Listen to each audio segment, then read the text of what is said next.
Hello and welcome back. We're going to spend the next few minutes today on the subject of adult responsibility and the title that we cannot hide. You cannot hide. Hide from whom? Yourself. There's no one else out there. So when we attempt to hide, we attempt to hide from ourselves, and we cannot exempt ourselves from our own thoughts. We'll come back to that idea, but let's lead with it. We cannot exclude ourselves from our own thoughts. We like to think that we can condemn and blame somebody else, or that we can refuse to take a look at our own drama. Substitute another word for drama. It starts with an S. That which we take a look at here in the practice of this course and forgive and release it. We learn our forgiveness lessons, and we don't learn our forgiveness lessons without having our forgiveness lessons raised to our conscious awareness, and without our willingness to look at them, well, then they'll simply turn up again on another day and time. Maybe shouting more vigorously than before. So we want to run off and hide because we have painful thoughts. This whole process of awakening is about our taking responsibility for those thoughts. That's the main reason why I'm fond of saying that spirituality is an adult endeavor, because it is. It's for grown-ups. If you're not willing to take a look at everything that you've made, everything that you've wrought, put it that way, if you want to, then it's simply not time to wake up.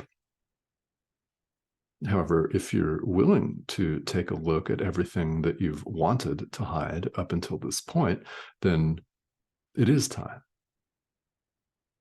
The whole purpose of time is for us to make the decision as many times as we need to that we want the peace of God, and we make the decision to forgive everything that is not wholly joyous, which in our lives, when we really think about it, is a lot of stuff, isn't it?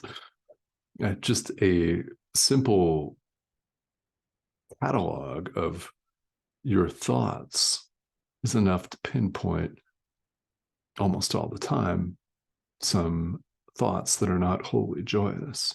They're thoughts of blame and judgment and fear and guilt and anger and abject rage and depression and victimhood and all of these things.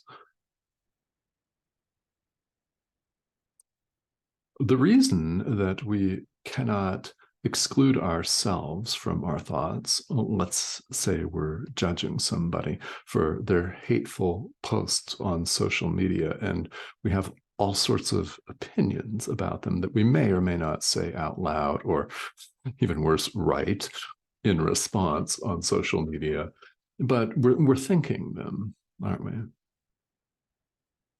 So let's just use that as an example here, that we think these thoughts and we want to get them away from us, because thoughts of condemnation are very unpleasant. They're intolerable, in fact. So we wish to push this condemnation off onto the person posting on Facebook. We do. We project our own guilt, our own discomfort. We're putting it off on someone else. We're attempting to exclude ourselves from our negative thoughts, from our fear-based, hateful, condemning thoughts, from our attack thoughts. We're attempting to exclude ourselves. We cannot. Mind is too powerful to be subject to exclusion. It's total. It's total. This is the reason why we say that forgiveness is either total or it's not at all. Mind is too powerful to be subject to exclusion. It is total. So whether we're siding with the ego or we're choosing the strength of Christ, it's total. Because we can't be totally committed sometimes. It's not total commitment. You could say that you're totally committed today, and then tomorrow you have a bad day, and all kinds of things happen that trigger your gut reaction, instantaneous judgment responses of whatever form. We can't be totally committed sometimes because it's not total commitment. And this is not something that I made up. This is from the text of A Course in Miracles. We've moved on to a new section here that we're discussing. The first paragraph of this section today, that's chapter 7, section 7 of the text. The totality of the kingdom, and it's aptly named totality. We can't hide. We can't exclude ourselves or anyone else from our thoughts. And this makes sense when you consider this perspective, the non-dual perspective. There's nobody out there. So how can you exclude anyone from your thoughts when there's no one else to think about? When there's nobody out there, you can't exclude anyone. When you condemn, therefore, you're condemning yourself. When you forgive and extend love and the Holy Spirit, you're forgiving yourself. You're loving yourself. You're extending the Holy Spirit to yourself. It works both ways, depending on the voice that we're listening to. This is why it's so important. It's so imperative that we listen to the voice of our inner teacher. This is why.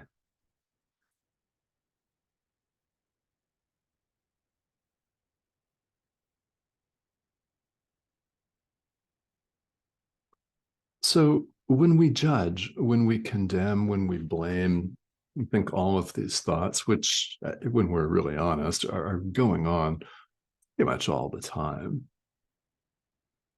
They go on without our being aware of it a lot of the time.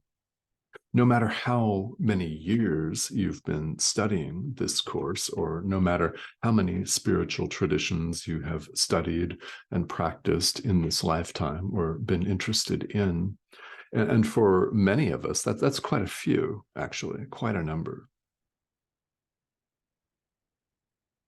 So unless we're aware of what is going on in our own mind, how can we be expected to do anything about it, right? Jesus tells us here in the Course that we're much too tolerant of mind wandering. And it's true. It's true. How often do you catch yourself playing the blame game or the victim game? I mean, only you would know. And my hope is that in the time that you've been studying this course or practicing spirituality, you've become less judgmental. You've become more aware of when you're being judgmental, and you just notice. That's my hope. That's my hope, because over time, and if you're honestly, diligently doing the work and practicing over time, we all do become more loving. We're returning home, so to speak. We become more forgiving. We show up in the world as more patient. Things that used to annoy the hell out of us, one day you discover don't bother you anymore. And those are beautiful experiences. It means this is working, and stick with it. That's what that means. It's working. Stick with it. Because we all have those days, don't we, where it just doesn't feel like it's working at all. I mean, we may even go so far as to have a very unhelpful dialogue with ourselves, calling this whole thing useless, ridiculous, a waste of time, space, and oxygen, things like that. I mean, we all have those days. So when you're having a day like that, whether it's today or whether it's going to happen next week, or hopefully it'll never happen again, but if it does, think about where you were when you started. And are you different now? Are you more forgiving? Are you calmer? I mean, are you more chill? That's a good sign. If you can answer yes, honestly, to that, it's a good sign. Are you more patient? All of those things. Do you take more responsibility for your own thoughts? Ooh, yeah, theme of the day. If you can answer yes to that, that's fantastic. Oh, yeah. Very cool. Very cool indeed.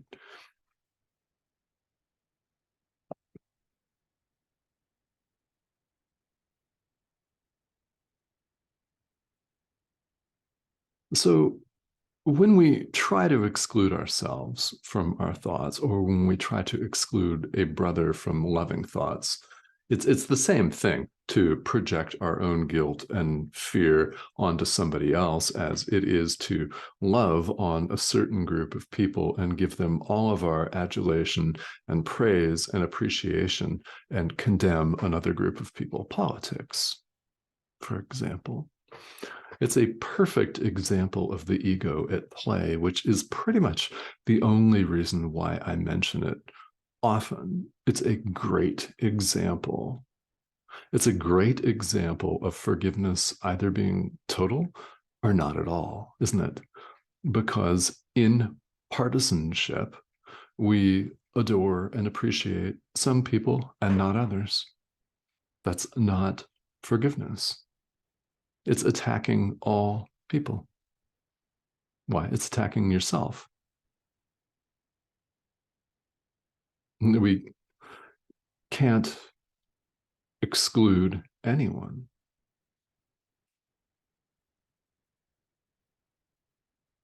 So it's intended to be somewhat of an eye opener. And if you're discovering today that this is a bit of a reality check for you, that's perfectly okay. That's just fine, because sometimes that's what we need, isn't it? Is a wake up call, and we need to simply return our awareness to the lifelong object of meditation, forgiveness of the Son of God. It is like a living, breathing, waking meditation. This is something that comes up here in these videos from time to time, that you're invited to liken your existence here in this world to a meditation practice, a formal seated meditation practice, only you're not in a formal environment. You're not in a zendo or a yoga studio or an ashram or something like that. You're out living life, paying bills, eating, sleeping, going to the bathroom, checking your email, all that 21st century stuff. You know, you're out in life doing that. However, we're invited to remember to forgive all the time. We're invited to remember the idea for the day in the workbook if you're going through the workbook. We're invited to return our awareness to the idea for the day. And if you're not going through the workbook, forgiveness of yourself, the world, space, time, the ego, that too, the Son of God, your brother, yourself, yourself, yourself. Yes, everything that appears. Return your awareness to that. Return your awareness to extending love to your brother. Return your awareness to your relationship with your inner teacher, and however you ask your inner teacher for guidance.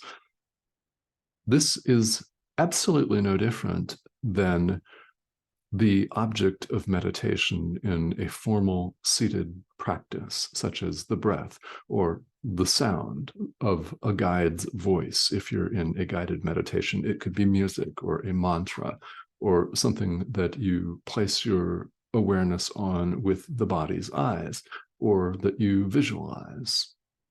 Whatever the object of meditation is, we're instructed in almost all traditions that have this form of practice to simply let our thoughts come and go, because they're not going to stop. Mind is always busy, isn't it? But we're invited to calm our mind by just letting our thoughts come and go and not following after them. When we notice that we're following after them and carried away by them, which is analogous in the world off the cushion to judgment and blame of people on social media, for example. When we notice we've been distracted and carried away, right there in that moment, we simply bring our awareness back to the object of meditation. Oh, that's it. That's all, without judging ourselves. Forgive yourself. Forgive yourself. That's why I said it several times. Yeah, very important that we don't leave ourselves out. Who's dreaming? We are. Forgive yourself. And when you notice yourself carried away, bring your awareness back to the object of meditation. And we do this as often as we become aware that we're distracted. Life is like that. Bring your awareness back to forgiveness of the Son of God. Bring your awareness back to giving your entire experience over to your inner teacher, which we're invited to do. Right here in the first paragraph of chapter 7, section 7, Jesus invites us to give over our denial over to the Holy Spirit. We try to make ourselves something that we're not, for starters. And we deny our reality. That's not a constructive use of denial, is it? But it can be used very beneficially and constructively if we give it over to the Holy Spirit, along with our entire experience, all of it. Because mind is total. We cannot exclude ourselves. When we're blaming somebody, we're blaming ourselves. The example that we've been talking about here of people posting nasty things on social media. But when we recognize our brother for who he is, what he is, we're recognizing ourselves. Mind is total. So we give it over to the Holy Spirit. See how powerful this is? We can't exclude ourselves. So we're invited to extend love and forgive when we recognize our brother as ourself. You know, love thy neighbor as thyself. Fits, doesn't it? When we recognize our brother and truly appreciate our brother for who he is, we're appreciating ourselves. We can't exempt ourselves from that loving situation. And when we're blaming, we can't exempt ourselves either. We're blaming ourselves. Loving ourselves or blaming ourselves. Which would we rather have? What would you rather do?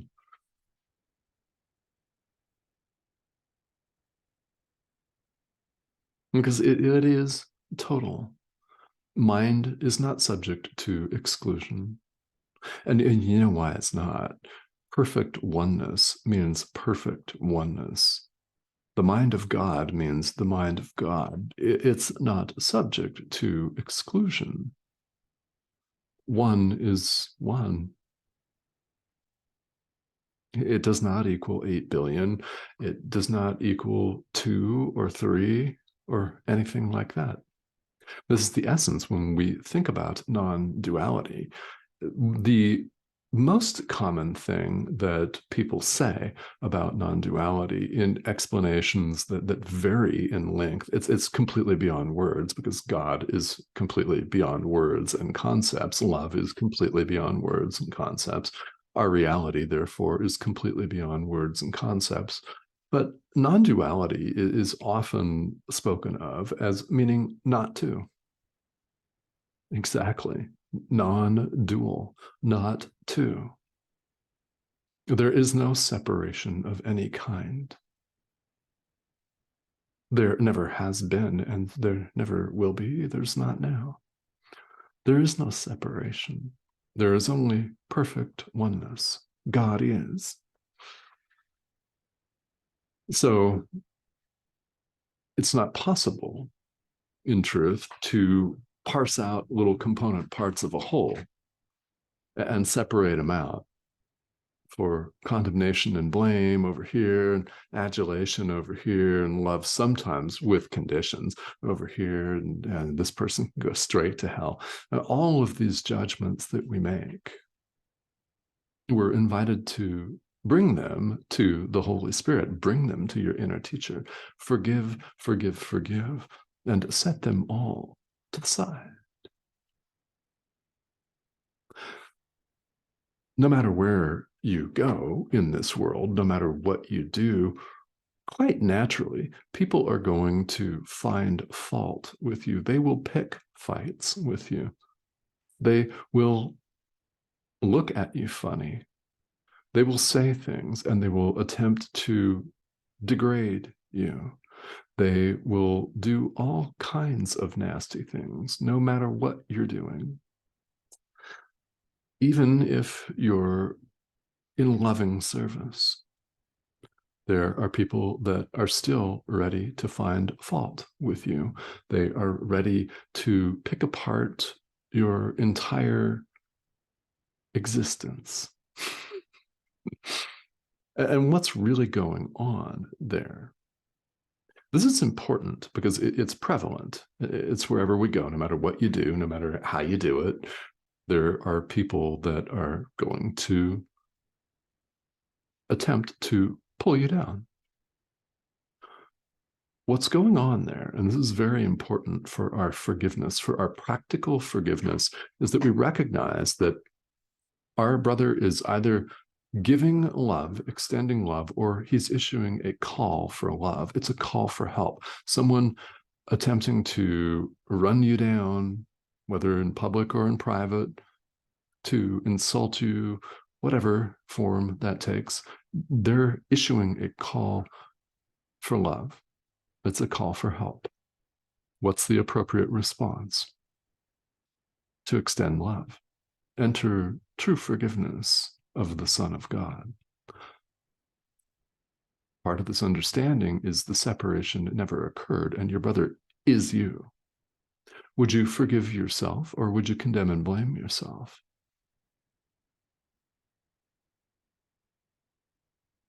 Yeah. So, as always, there's a lot that goes into these discussions, and we've only talked about a single paragraph of the text.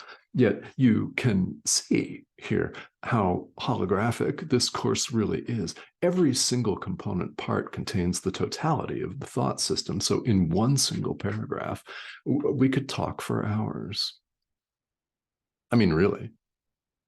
But I'm more than willing to go on and on and on, but we'll wrap up this conversation today. Every sentence of this course contains the entirety of the thought system. Every component part contains the whole. It is whole.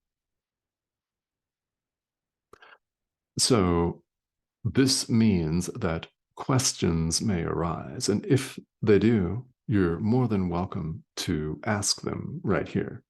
And there's no such thing as a question that's too beginner-ish or basic or anything. In fact, if you have one of those and you're worried that it's going to seem too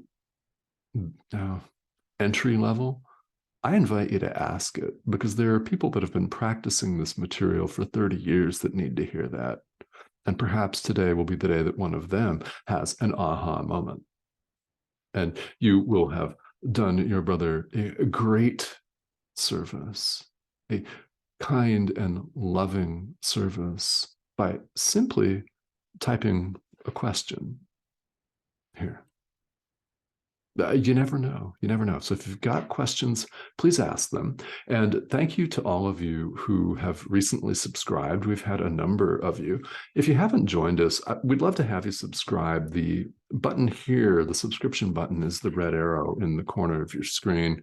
So I invite you to go ahead and click that and join us here. And please keep the comments and the questions coming. My role here is to offer these videos to supplement your practice, to augment it. And if there are questions, it's a perfect place for them. All right. Thank you so much for joining me. Have a great day, guys.